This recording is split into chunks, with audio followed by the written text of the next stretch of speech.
মাদারীপুর জেলার রাজৈর উপজেলার কবিরাজপুর আয়েশা সিদ্দিকী মহিলা মাদ্রাসা বার্ষিক ইসলামী ইজতেমা ও অভিভাবক সম্মেলন সম্পন্ন হয়েছে।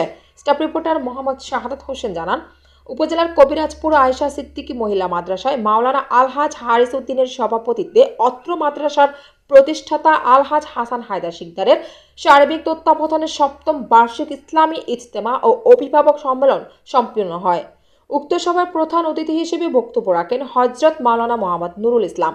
প্রধান আলোচক হিসেবে বক্তব্য রাখেন হযরত মাওলানা মুফতি নিয়ামতুল্লাহ। বিশেষ অতিথি হিসেবে বক্তব্য রাখেন হযরত মাওলানা মোহাম্মদ মুফতি ওমর ফারুক।